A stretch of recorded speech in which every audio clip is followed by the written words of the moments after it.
नमस्ते शरण शरणार्थी, फिर से स्वागत है मेरे चैनल में। पिछले वीडियो में हमने बड़े भाई साहब पार्ट में जो भाग 6 को हमने अध्ययन किया था, उसमें बड़े भाई साहब फिर से वो फेल हो गए थे और उनके छोटे भाई जो है प्रेमचंद जी फिर से कक्षा में प्रथम स्थान आ गए थे, दर्जा में अव्वल आ गए थे। तो वहाँ पर बड़े भाई साहब थोड़ा नरम पड़ गए थे। बड़े भाई साहब जो है उनका व्यवहार जो है पूरी तरह से जो हर वक्त छोटे भाई पर रौब दिखाते रहते हैं, एक तरह का रोल मॉडल जो कहते हैं, दिखावा जो करते रहते हैं, दिलासा देते रहते हैं।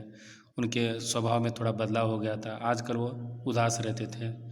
तो उसका फ़ायदा उठाकर छोटे भाई जो हमेशा खेल कूद में ही अपना समय व्यर्थ करने लगे और उनको एक तरह का जो फिर से उनको घमंड वहाँ पर उत्पन्न हो गया। और छोटे भाई जो है इस बार एक नया शौक़ भी उनको लग गया था, वो था कि कनकौवा उड़ाना। कनकौवा मतलब जो पतंगबाजी कहते हैं। और उसके साथ साथ जो है एक दिन जो है बड़े भाई साहब बाज़ार जाकर वापस हॉस्टल लौट रहे थे, उस वक्त जो छोटे भाई से उनका मुठभेड़ हो गया, मतलब उनका भेंट हो गया। तो उसे उन्होंने लताड़ सुनाना शुरू कर दिया। आज के इस वीडियो में जो हम भाग 7 बड़े भाई साहब के अनुसार जीवन की समझ या अनुभव से आती है, किताबी ज्ञान से नहीं, इस बात को हम जो उनके लताड़ या उनके नसीहतों में हम सीखेंगे।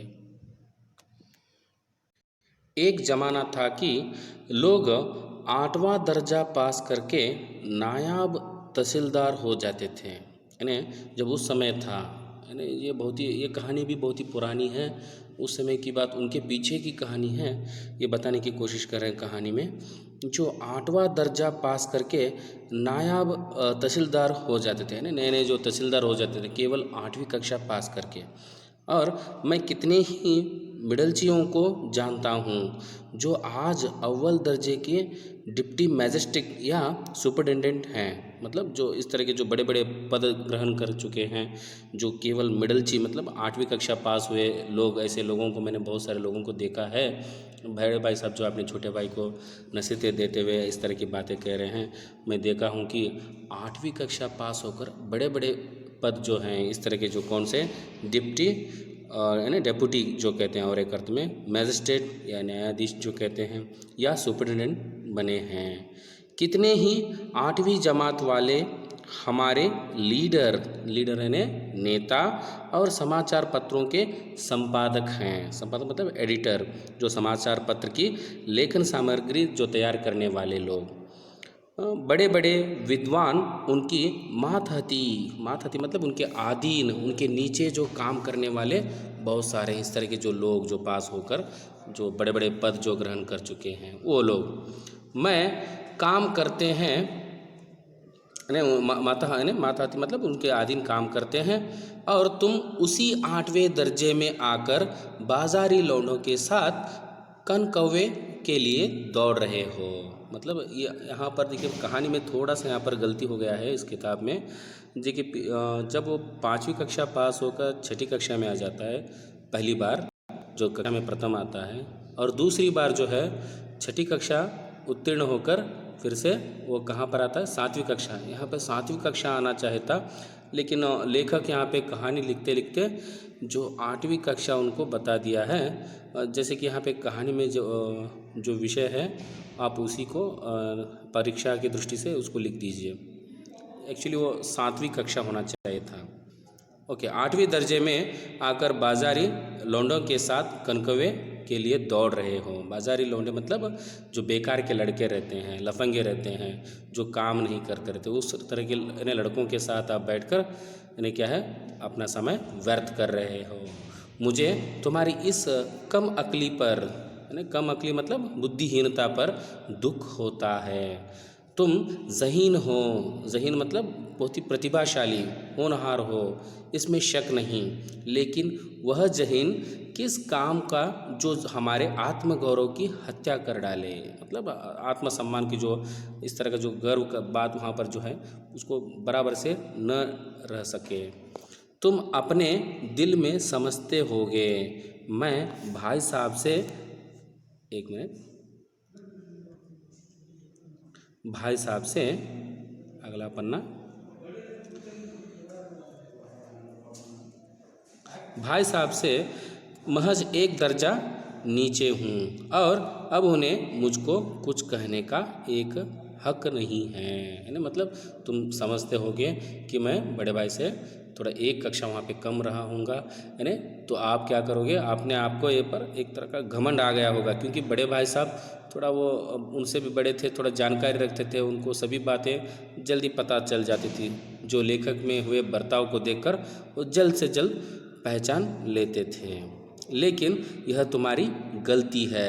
मैं तुमसे 5 साल बड़ा हूँ और चाहे आज तुम मेरी ही जमात में आ जाओ, और परीक्षकों का यही हाल है। नहीं, ये तो परीक्षक ऐसे ही वहाँ पर परीक्षा ले लेते हैं, जो मेरे कक्षा में आ जाओ तब आपको इस तरह की जो घटनाओं का सामना आपको पता चल जाएगा। या अचानक से ऐसी गलती, उनके गलती के कारण जो है तुम कक्षा में प्रथम आए हो, इस तरह की जो नसीहतें जो लताड़ बड़े भाई साहब सुना रहे हैं। तो निस्संदेह अगले साल तुम मेरे समक्ष हो जाओगे। अगले साल मतलब मेरे कक्षा में बराबरी में, मेरे कक्षा के बराबरी में आ जाओगे, और शायद 1 साल बाद मुझसे आगे भी निकल जाओ। एक साल बाद जो है अगर मेरे कक्षा से भी आगे बढ़ जाओ, या मेरे कक्षा के समक्ष में आ जाओ, या कक्षा के ऊपर बड़े कक्षा में भी चले जाओ, लेकिन मुझ में और तुझ में जो 5 साल का अंतर है, यानी उम्र की जो अंतर वहाँ पर है, कक्षा में तो अंतर नहीं रहेगा, अब बराबरी कक्षा में आ जाओगे, और या मेरे कक्षा भी वहाँ पर पास होकर आप बड़े कक्षा में भी चले जाओ, लेकिन उम्र का जो फासला है, दूरी जो है, खुदा भी नहीं मिटा सकता। हम उम्र में जो मैं बड़ा हूँ वो मैं बड़ा ही रहूँगा। मैं तुमसे 5 साल बड़ा हूँ और हमेशा रहूँगा। मुझे दुनिया का और ज़िंदगी का जो तजुर्बा है, देखिए यहाँ पर महत्वपूर्ण कि यहाँ पे थोड़ा अंडरलाइन कर लीजिए, मैं तुमसे 5 साल बड़ा हूँ और हमेशा रहूँगा। मुझे दुनिया का और ज़िंदगी का जो तजुर्बा मतलब अनुभव, देखिए पहले उन्होंने इस पैराग्राफ में यह बताने की कोशिश कर रहे हैं, जो बड़े छोटे भाई और बड़े भाई में क्या अंतर वहाँ पे बता रहे हैं। लेकिन तुम कक्षा में पास हो रहे हो, लेकिन दोनों के बीच में उम्र का फासला है। फर्स्ट पॉइंट यहाँ पे बताया गया है, और दूसरा पॉइंट जो यहाँ पर बता रहे हैं कि तुम्हें जीवन का जो अनुभव नहीं है, तजुर्बा नहीं है, तुमसे भी ज़्यादा मैं अनुभव रखता हूँ जीवन कैसे बिताना है, जीवन में कैसे रहना है, क्योंकि मैं तुमसे 5 साल बड़ा हूँ। तुम उसकी बराबरी नहीं कर सकते, तुम उसकी बराबरी नहीं कर सकते, ना बराबर तुम नहीं आ सकते, इस तरह की वो बातें कह रहे हैं। चाहे तुम एमए और डी फिल और डी लिट ही क्यों ना हो जाओ, मतलब जब बड़ी उन्नत कक्षा में जब चले जाते हो, बड़े बड़े जो पदवी ग्रहण कर लेते हो, बड़े बड़े जो पद आप ग्रहण कर लेते हैं, जैसे कि यहाँ पर उन्नत शिक्षा, जैसे कि जो एमए कहते हैं मास्टर ऑफ आर्ट्स, या D Phil doctor of philosophy, या डी लिट यानी मतलब डॉक्टर ऑफ लिटरेचर, इस तरह के जो बड़े बड़े जो उन्नत शिक्षा आप प्राप्त कर लो, तो फिर भी आप क्या रहोगे यहाँ पे, उसके बारे में बताने की कोशिश कर रहे हैं। समझ किताबें पढ़ने से नहीं आती, जो विचार, जो अनुभव जो है, सभी बुद्धि जो विकास जो है केवल किताबें पढ़ने से ही नहीं आती है, दुनिया देखने से आती है। इसको थोड़ा अंडरलाइन कर लीजिए, समझ किताबें पढ़ने से नहीं आती, दुनिया देखने से आती है। दुनिया को मैंने बराबर से समझने से आती है। दुनिया देखना मतलब जीवन के ना, दुनिया में क्या क्या वहाँ पर विषय है, उन विषयों को समझना। जैसे कि यहाँ पर बड़े भाई साहब कुछ उदाहरणों के ज़रिए पूरी तरह से बताने की कोशिश कर रहे हैं। हमारी अम्मा ने, जो एक उनके माता जी का यहाँ पर जो एक उदाहरण दे रहे हैं, कोई दर्जा नहीं पास किया, और दादा भी शायद 5वीं 6ठी जमात के आ गए ना, हाँ जमात के आगे नहीं गए। मतलब यहाँ अम्मा जी तो मैंने वो अशिक्षक हैं, मतलब वो पूरी तरह से शिक्षण प्राप्त नहीं किए हैं, अनपढ़ हैं, और पिताजी तो दादाजी भी वहाँ पर क्या हैं 5वीं 6ठी जमात के आगे नहीं हैं। ये 5वीं या 6ठी जमात में या कक्षा में पास हुए होंगे, तो उससे आगे उन्होंने सीखा नहीं है। और लेकिन हम दोनों चाहे सारी दुनिया की विद्या पढ़ लें, पूरी सारी दुनिया की हम जो शिक्षण जो है, जो वहाँ पे शिक्षण प्राप्त कर लें, अम्मा और दादा को हमें समझाने और सुधारने का अधिकार हमेशा रहेगा। मतलब जो है, जो उनको जो हमारे ऊपर जो जिम्मेदारी रहती है, हम कितने भी बड़े महान व्यक्ति बन जाएं, दुनिया की सारी ज्ञान हम सीख लें, तो फिर भी वो हमें समझाने की जो अधिकार जो उनको है, क्योंकि वो हमसे उम्र में बड़े हैं और वो अनुभवी हैं, इसलिए वो अधिकार कभी हमेशा नहीं जाएगा, वो हमें समझाएंगे ही। कैसे? केवल इसलिए नहीं कि वे हमारे जन्मदाता हैं, हाँ वो हमारे जन्मदाता, हमारे पोषक हैं या पालक हैं, वहाँ पर इस तरह की जो ये अधिकार नहीं है कि, बल्कि इसलिए कि उन्हें दुनिया का हमसे ज़्यादा तजुर्बा है और रहेगा, क्योंकि उन्हें हमसे ज़्यादा जीवन में वो अनुभव कर चुके हैं, यानी जीवन में आने वाले सारे कठिनाइयाँ समस्याओं का समाधान कर चुके हैं और हमेशा वो हमारे बड़े रहेंगे। अमेरिका में किस तरह की राज व्यवस्था है आपको पता ही है, और 8वें हेनरी ने कितने ब्याह किए और आकाश में कितने नक्षत्र हैं, यह बातें चाहे उन्हें न मालूम हो, हाँ हम जो किताबों में पढ़ते हैं, अमेरिका की जो कहानी अंग्रेज़ी भाषा में जो हम सीखते हैं, उसमें जो कई सारे हेनरी जो कहते हैं, जो वहाँ पे राजाओं के नाम हम जो सुनते हैं, और कितने आकाश भूगोल है ना, वहाँ पर खगोल के बारे में जो हम जानकारी रखते हैं, तो वो कितने नक्षत्र हैं, कितने तारे हैं, इसके बारे में हम जानकारी जो पढ़ते हैं, लेकिन उनको जो किताबी ज्ञान के बारे में जो कुछ भी पता नहीं है, फिर भी वो यानी क्या है, सभी बातें यानी जानते हैं, पता कर लेते हैं। लेकिन हज़ारों ऐसी बातें हैं, जो कुछ ऐसे विषय हैं जो हमें पता नहीं है। केवल किताबी ज्ञान हमें पता रहता है, लेकिन उनको किताबी ज्ञान से भी ज़्यादा बढ़कर उनको हज़ारों ऐसी बातें पता है जिनका ज्ञान उन्हें हमसे और तुमसे ज़्यादा है। यानी इससे क्या है, उनके जीवन का अनुभव यहाँ पर मुख्य वो बताने की कोशिश कर रहे हैं।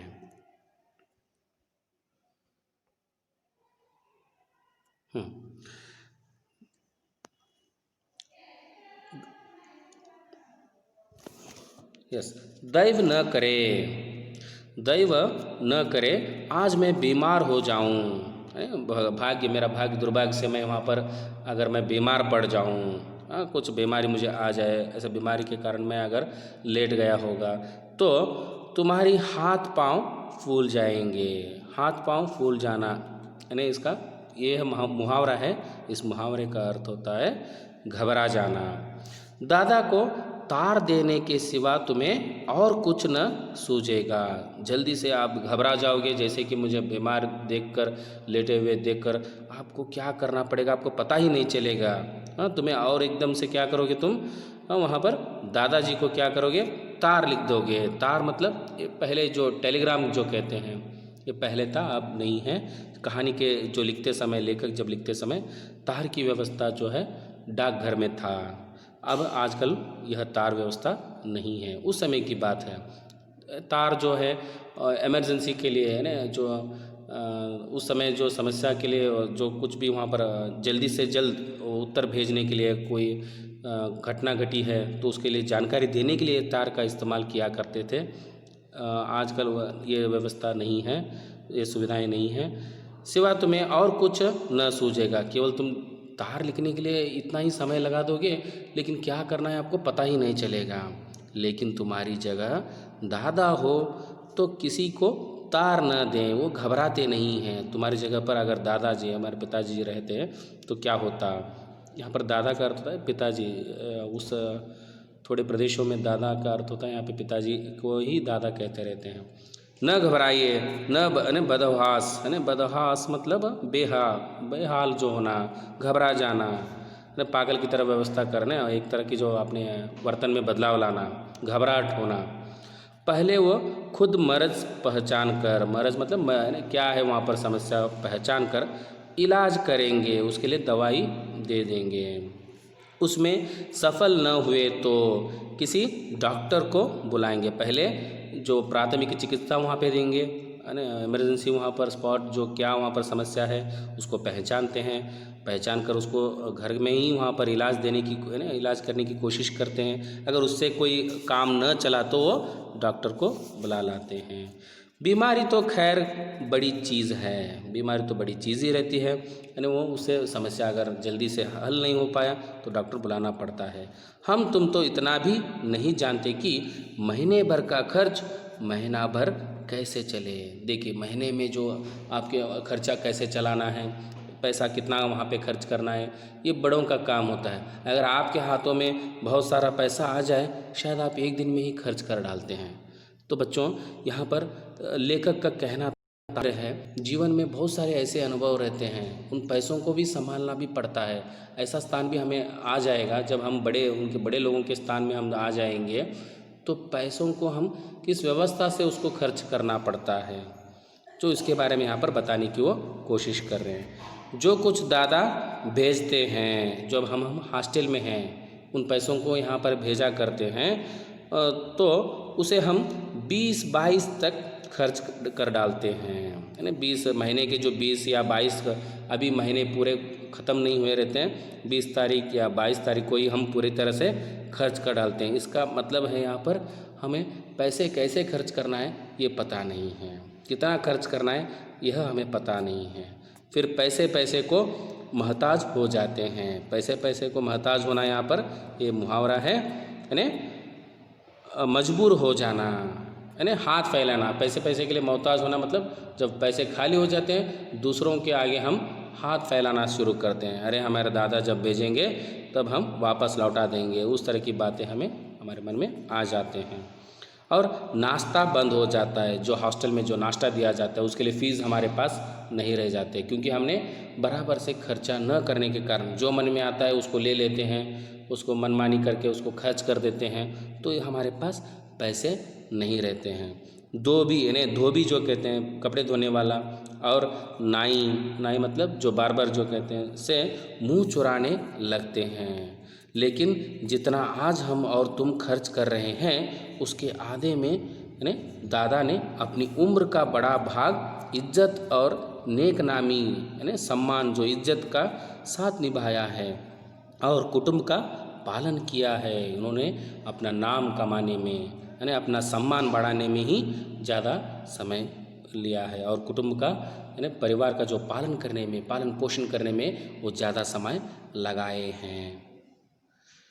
जिसमें सब मिलकर 9 आदमी थे, यानी हमारे परिवार में जो है वहाँ पर, जिसमें सब मिलकर कितने लोग थे, 9 आदमी थे। अपने हेडमास्टर साहब ही को देखो, अरे रहने तो हमारी बात वहाँ पे अलग है। एक और उदाहरण देते हैं यहाँ पर, पहले अपने माता पिता का वहाँ पर उन्होंने उदाहरण दिया, क्यों किस तरह से उनका जीवन का अनुभव रहता है जब हम बीमार पड़ जाते हैं। यहाँ पर और एक उदाहरण देते हैं, जैसे कि हेडमास्टर। तो हेडमास्टर तो पढ़े लिखे हैं, बड़े भी हैं, लेकिन बड़े साहब देखिए, हेडमास्टर साहब को देखो, एमए हैं, एमए मतलब मास्टर ऑफ आर्ट्स की जो उन्नत शिक्षा उन्होंने प्राप्त कर ली है। और यहाँ एमए नहीं, ऑक्सफोर्ड ही के, यानी ऑक्सफोर्ड के, वो भी एमए कहाँ के, ऑक्सफोर्ड जो यूनिवर्सिटी के वहाँ के एमए मास्टर डिग्री उन्होंने ली है।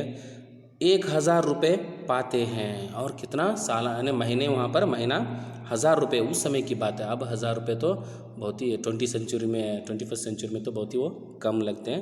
ये उस समय की कहानी है, स्वतंत्रता पूर्वक कहानी है, जब 1000 रुपये पाते हैं, लेकिन उनके घर का इंतज़ाम कौन करता है। हाँ, वो 1000 रुपये ले लेते हैं, लेकिन घर का खर्चा जो है संभालने वाले ये नहीं, दूसरे कोई वहाँ पे संभालते हैं। कौन संभालते हैं, देखिए, उनकी बूढ़ी माँ। हाँ, ये तो उम्र में बड़े हैं, लेकिन उनसे भी बड़े उनकी माँ है, जो बूढ़ी माँ है, जो इन खर्चों का वहाँ पर बराबर से वो पैसों को बराबर से खर्च करते रहती है।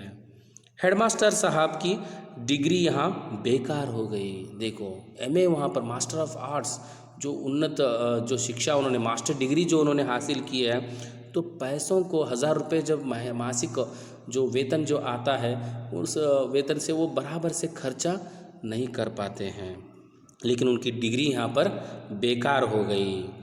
पहले खुद घर का इंतज़ाम करते थे। पहले जब वो खुद यानी बूढ़ी माँ जब आने से पूर्व वही खर्चा किया करते थे, खर्चा पूरा न पड़ता था, यानी पूरी तरह से खर्चा वो पूरा नहीं बराबर से हो पाता था, यानी कर्जदार रहते थे। कर्जदार मतलब दूसरों के ओर यानी जो पैसा लेते थे, कर्ज किया करते थे, लोन किया करते थे। जब से उनकी माताजी ने प्रबंध पूरी व्यवस्था अपने हाथ में ले लिया है, जैसे घर में लक्ष्मी आ गई है, जैसे पूरा व्यवस्था आर्थिक व्यवस्था जो पूरी तरह से बूढ़ी माँ ने ले लिया है, अब जैसे कि घर में लक्ष्मी आ गई है, जैसे पैसों का पूरी तरह से धनाधन पैसा ही आ रहा है, क्योंकि पैसे वो बराबर से देख कर खर्चा कर रही है। तो भाईजान यह गुरूर यानी गरूर दिल से निकाल डालो कि तुम मेरे समीप आ गए हो। हाँ, ये समझना मत आप मेरे निकट आ गए, मेरे कक्षा में आ गए, मेरे बराबरी में आ गए, ये जो घमंड जो है यानी अपने दिल से निकाल दो। अब स्वतंत्र हो, ये स्वतंत्र हो, अब स्वतंत्र मिल गया, बड़े भाई साहब का अब रोब नहीं है, ये मत समझना। मेरे देखते तुम बेराह न चलने पाओगे। देखो मेरे देखते मैं वहाँ पर आप मेरे निगरानी में जो मैं आपको देख रहा हूँ, मैं तुझे यहाँ पर बेराह न चलने दूंगा, यहाँ पर आपको बिगड़ने नहीं दूंगा, गलत रास्ते पर चलने नहीं दूंगा। यानी बेराह मतलब गलत रास्ते पर जाने या बिगड़ने नहीं दूंगा, इस तरह की बातें बड़े भाई साहब उनको बता रहे हैं। अगर अगला पन्ना,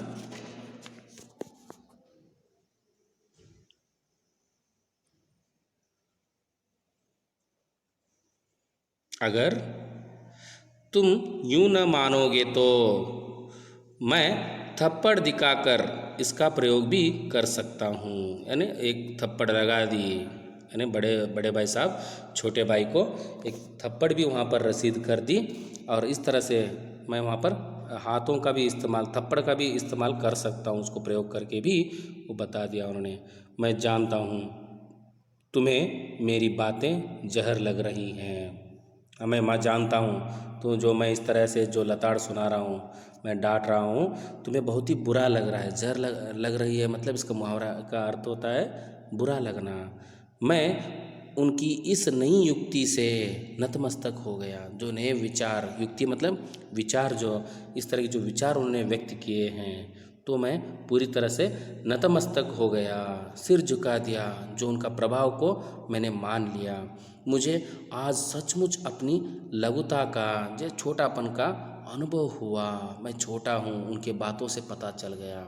मैं अभी सारा इस तरह का जो अनुभव मुझे अभी पाना है, उनके बातों से पता चल रहा था।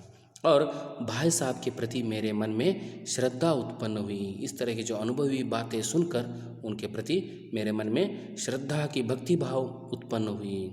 मैंने सजल आँखों से कहा, हरगिज़ नहीं, यानी आँखों से, आंसू से भरे हुए आँखों से उन्होंने कह दिया, यानी मुझे आपकी बातें, मेरी बातें जो हैं जहर लग रहे हैं। जो बड़े भाई साहब कहने पर वो कहते हैं, कहा, छोटे भाई साहब कहते हैं, हरगिज़ नहीं, मुझे इस तरह का कोई वहाँ पर विचार नहीं है। आप जो कुछ फरमा रहे हैं बड़े भाई साहब, आप जो कुछ भी बता रहे हैं वह बिल्कुल सच है, और आपको उसके कहने का अधिकार है। जैसे बड़े मेरे दादा और अम्मा जो कहा करते हैं, आप उनकी तरह जो समझदार हैं, जो कुछ भी आप कहेंगे उसको मैं मानने के लिए, उन अधिकार को मानने के लिए आपका अधिकार है, जो मैं उसको समझूंगा, पालन करूंगा। इस तरह की बातें छोटे भाई साहब बड़े भाई साहब को कह डाले, मन की बातें वहाँ पे कह दिया। अगला पन्ना। तो भाई साहब ने मुझे गले से लगा लिया और बोले, मैं कनकव्वे उड़ाने को मना नहीं करता, तुम्हें रोकता नहीं, खेलने के लिए नहीं रोकता हूँ, फिर भी मेरा भी जी ललचाता है। नहीं, मैं भी वहाँ पर आपकी तरह खेलना चाहता हूँ, तुम्हारी तरह खेलना चाहता हूँ, लेकिन करूँ क्या? खुद बेराह चलूँ, बेराह मतलब गलत रास्ते पे चलूँगा, खुद मैं गलत रास्ते पे चलूँगा तो तुम्हारी रक्षा कैसे करूं? तुम्हारी रक्षा मैं कैसे करूं? मैं ही वहाँ पर गलत रास्ते पे चलूँगा तो मैं तुम्हारी रक्षा कैसे कर सकता हूँ? कर्तव्य तो मेरे सिर है। ये कर्तव्य जो बड़े भाई होने के नाते हॉस्टल में मेरी जिम्मेदारी है कि आपकी देख रेख मैं करूं। और संयोग से उसी वक्त एक कटा हुआ कनकौवा हमारे ऊपर से गुजरा। जब वहाँ पे वो दोनों के बीच में जो वार्तालाप चल रहा था, उसी समय एक कटा हुआ कनकौवा जो है, पतंग जो है उड़ता हुआ उनके सर पर से गुजर रहा था। उसकी डोर लटक रही थी। कटा हुआ पतंग का जो डोर जो है, धागा जो है लटक रहा था। लड़कों का एक गोल पीछे पीछे दौड़ा चला आता था। यानी उसको पकड़ने के लिए कुछ लड़कों की जो टोली जो है, समूह जो है, वहाँ पे उसके पीछे दौड़ा चला आ रहा था। भाई साहब लंबे हैं ही, भाई साहब जो है बहुत ही थोड़ा लंबे थे, तो लंबे रहने के कारण वो उछल कर उसकी डोर पकड़ ली और बेहताशा बेतहाशा मतलब वो अचानक से हॉस्टल की तरफ दौड़े। यानी जोर से, बेतहाश मतलब जोर से वो हॉस्टल की तरफ दौड़ने लगे। मैं पीछे पीछे दौड़ रहा था। इस तरह से बड़े भाई और छोटे भाई के बीच में जो व्यवहार, जो इस तरह की जो मनस्थिति थी, जो विचार थे, अब पूरी तरह से वो व्यक्त करने के बाद मिट गए। इस तरह की दूरी जो है मिट गए और अब वो खेलते कूदते अपने पढ़ाई में मग्न हो गए।